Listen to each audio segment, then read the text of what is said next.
Hi friends, welcome to మన ప్రజాకవి ఛానల్కి స్వాగతం. తింటే గారెలే తినాలి, వింటే భారతమే వినాలి అన్నది నాటి మాట. తింటే గారెలే తినాలి, వింటే వేమన గారి పద్యమే వినాలన్నది నేటి మాట. ఫ్రెండ్స్, ఈరోజు వీడియోని బాలయ్య బాబు గారి డైలాగ్తో మొదలుపెట్టి ప్రభాస్ గారి డైలాగ్తో ముగిద్దాం. తిను, తక్కువగా తిను, ఎక్కువగా తినాలనుకోకు, చచ్చిపోతావు. సో ఇది ఫ్రెండ్స్, విన్నారు కదా. మీలో ఇప్పటికే చాలామందికి ఈ వీడియో దేని గురించి అనేటువంటి విషయం అయితే అర్థమయ్యే ఉంటుంది. And coming to the video, అతి తిండి అనార్థానికి దారి అనేటువంటి సామెత మీలో చాలామంది వినే ఉంటారు. సో ఈరోజు వీడియోలో మనం అతిగా తినడం వల్ల మనకు కలిగేటువంటి నష్టాలు ఏమిటి అనేటువంటి విషయాన్ని చర్చిద్దాం. ఫ్రెండ్స్, మీలో చాలామంది మీ ఇంట్లో జొన్నలు పట్టించడానికో బియ్యం పట్టించడానికో పిండిగిరికి వెళ్ళే ఉంటారు కదా. మీరేం చేస్తారు? బకెట్లో కేజీలకు కేజీలు జొన్నలు లేదంటే బియ్యం ఒక బకెట్లో తీసుకొని పిండిగిరికి వెళ్తాడు. అక్కడికి వెళ్ళిన తర్వాత ఆ పిండి పట్టేవాడు మీరు తీసుకెళ్ళినటువంటి కేజీల జొన్నలు కానీ బియ్యాన్ని కానీ ఒక్కసారిగా ఆ పిండి మిషన్లో వేస్తాడు.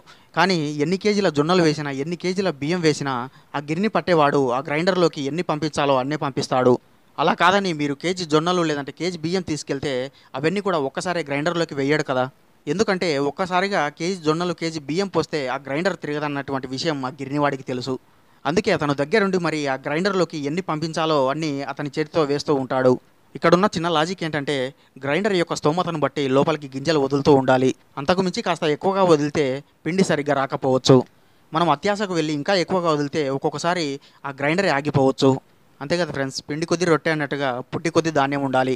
ఇదంతా నేను ఎందుకు చెప్తున్నానంటే, మన దగ్గర ఎన్ని కేజీల ధాన్యం ఉన్నా పిండి గిరినిలో పిండి మిషన్లో ఎన్ని గింజలు వేయాలో అంతే వేస్తారు, వెయ్యాలి కూడా.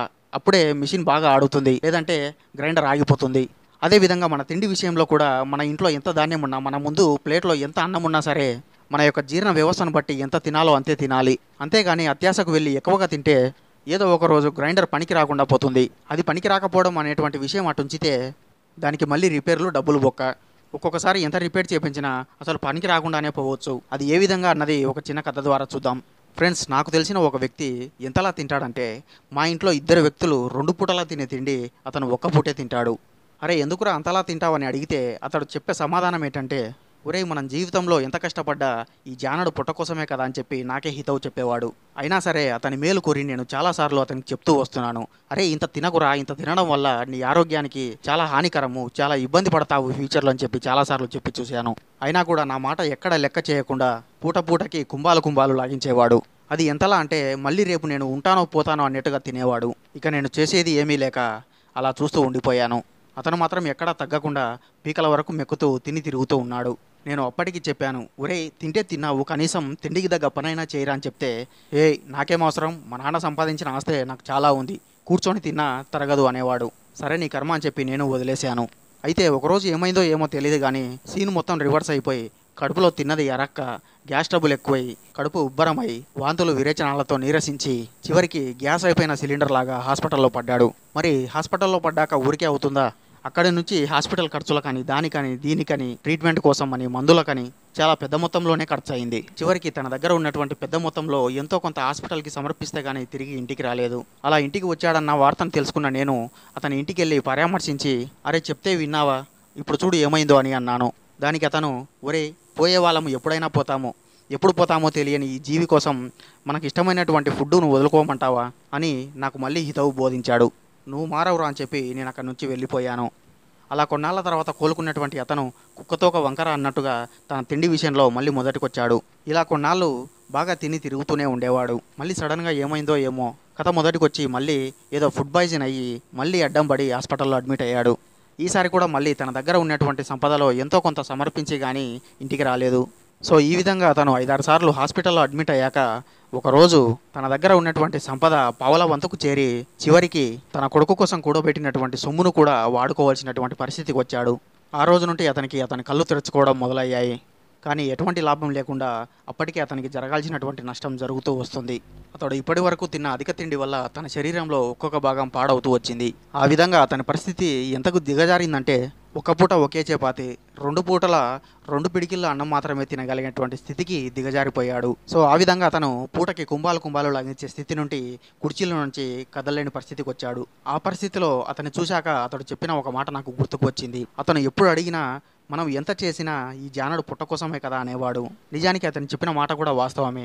కానీ జానడు పుట్టలో గంపెడు కూడు వేస్తే ఎలా అరుగుతుంది? కనీసం ఆ జానడు కూడైనా అరగడానికి గ్యాప్ ఉండాలి కదా. ఇది ఇలా ఉండగా ఒకరోజు అతడు ఇన్ని రోజులు తిన్నటువంటి అధిక తిండి వల్ల తన లోపల గ్రైండర్ చెడిపోయి, అంటే జీర్ణ వ్యవస్థ పూర్తిగా పాడైపోయి, ప్రస్తుతం తింటున్నటువంటి ఒక పూట చపాతి ఇంకా 2 పూటల 2 పిడికిల అన్నం కూడా అది అరిగించే స్తోమత కోల్పోయి చివరికి అతడు కాటికి కాలు చాపాడు. అదంతా చూసిన నాకు చాలా బాధ వేసింది.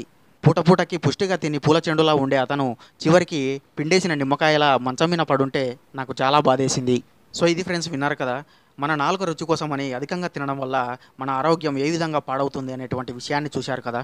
ఇదే విషయాన్ని యోగి వేమన గారు తన పద్య రూపంలో ఏ విధంగా చర్చించాడు అనేటువంటి విషయాన్ని చూద్దాం. అధిక భుక్తి చేత మొదట సొమ్ముకు హాని, కుదువ సొమ్ముకున్న కొంత హాని, మొదటి పక్షమునను మూలకర్తకు హాని, విశ్వదాభిరామ వినురవేమ. అంటే ఫ్రెండ్స్ ఇక్కడ చూడండి, అధిక భుక్తి చేత మొదట సొమ్ముకు హాని అంటే మనము అతిగా తినడం వల్ల మన మొట్టమొదటి సంపదకే హాని కలుగుతుంది అని చెప్తున్నాడు. ఇక్కడ మొదటి సొమ్ము అంటే ఆరోగ్యము. అందుకే మన పెద్దవాళ్ళు అంటూ ఉంటారు, ఆరోగ్యమే మహాభాగ్యము, ఆరోగ్యమే మొదటి సంపద, ఆరోగ్యంగా ఉంటే ఎంతైనా సంపాదించుకోవచ్చు అని చెప్పి పెద్దలు చెప్తూ ఉంటారు. మనం ఎప్పుడైతే అతిగా తింటామో మన అతి తిండి వల్ల మన ఆరోగ్యానికి హాని కలుగుతుందని చెప్తున్నాడు.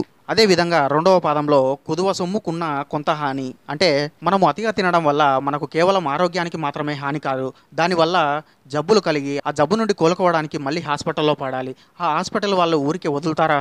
ఆ జబ్బుతో మనము ఇన్నాళ్ళు కూడబెట్టుకున్నటువంటి సొమ్ముకు కూడా హాని కలుగుతుంది అని చెప్తున్నాడు. అంతే కదా ఫ్రెండ్స్, అతిగా తింటే అనారోగ్యం కలుగుతుంది, దానివల్ల హాస్పిటల్లో అడ్మిట్ అవుతాం, హాస్పిటల్ వాళ్ళకి బిల్లు చెల్లించాలి. మనం బిల్లు చెల్లించాలంటే మనం ఇన్నాళ్ళు కూడా పెట్టుకున్నటువంటి సొమ్మును బయటికి తీయాలి.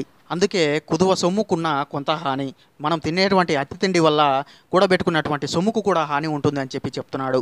ఇక 3వ పాదం చూసుకున్నట్లయితే మొదటి పక్షమునను మూలకర్తకు హాని, విశ్వదాభిరామ వినురవేమ.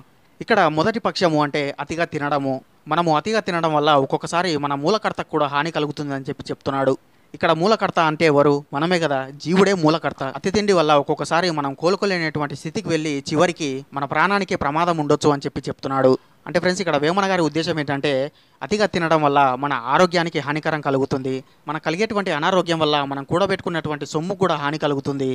ఆ హాని ఇంకాస్త ఎక్కువైతే ఆఖరికి మన ప్రాణాలకే ముప్పు వాటిల్లుతుంది అని చెప్తున్నాడు. అంతే కదా ఫ్రెండ్స్, అతిగా తినడం ఎందుకు, తద్వారా బాధపడడం ఎందుకు, బాధపడుతూ ఆ బాధను తొలగించుకోవడానికి మళ్ళీ కూడబెట్టుకున్నటువంటి సొమ్మును బయటికి తీయడం ఎందుకు, ఇంకా మన టైం బాగాలేకపోతే ప్రాణాల వెనికి తెచ్చుకోవడం ఎందుకు? అసలు నన్ను అడిగితే అతి తిండి అన్నదే అనవసరం. అసలు అతి తిండి వల్ల ఏమొస్తుంది? ఏమీ రాదు, అనారోగ్యం తప్ప. ఒక కుండలో ఎన్ని నీళ్లు పోయాలో అన్నే పోయాలి, ఆ తర్వాత పోసే నీళ్లు అన్నీ వేస్టే కదా. సో ఈ చిన్న లాజిక్ మిస్ అయిపోయి మనము అతిగా తినేసి మళ్ళీ రేపు ఉంటామో చస్తామో అన్నట్టుగా అతిగా తిని మన ఆరోగ్యానికి హాని తెచ్చుకొని మళ్ళీ దాన్ని తొలగించుకోవడానికి వైద్యులకు డబ్బు ఇచ్చుకొని, సో ఎందుకు ఇదంతా అవసరమా? ఎంత తినాలో అంతే తినండి. మీరు ఎంత తిన్నా కూడా మళ్ళీ పూట ఆకలి అవుతుంది కదా, మళ్ళీ తినే విషయానికి కూడా ఇంత అతిగా తినడం ఎందుకు? సో ఇది ఫ్రెండ్స్, నేను చెప్పినటువంటి చిన్న కథను అర్థం చేసుకొని ఆ కథలో అతడు ఏ విధంగా ఇబ్బంది పడ్డాడు అనేటువంటి విషయాన్ని అర్థం చేసుకొని ఇక నుంటైనా మీరు మీ తిండి విషయంలో ఒక లిమిట్లో ఉంటూ మీ ఆరోగ్యాన్ని కాపాడుకుంటూ హాయిగా ఉంటారని చెప్పి ఆశిస్తున్నాను. ఇక వీడియో ఎండింగ్లో ప్రభాస్ గారి డైలాగ్తో ముగిద్దాం అనుకున్నాం కదా, తక్కువగా తిందాం డూడ్, పోయేదేముంది, మహా అయితే తిరిగి ఆకలి అవుతుంది.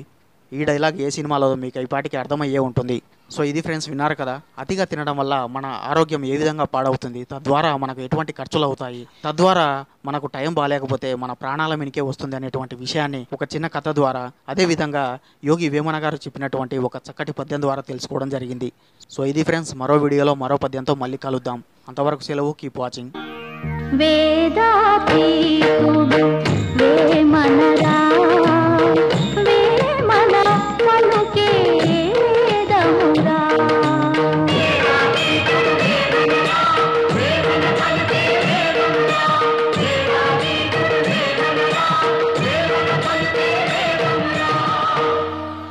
ఫ్రెండ్స్, ఈ వీడియో మీకు నచ్చినట్లయితే లైక్ చేయండి, నచ్చకపోతే షేర్ చేయండి. ఈ ఛానల్ మీకు ఎంతో కొంత యూజ్ అవుతుందంటే మాత్రం సబ్స్క్రైబ్ చేసుకోండి. ఓపికతో విన్నందుకు ధన్యవాదాలు. వేమన గారి ఆశీస్సులు ఎల్లప్పుడూ మీపై ఉండాలని కోరుకుంటూ ఇట్లు మీ ప్రజాకవి.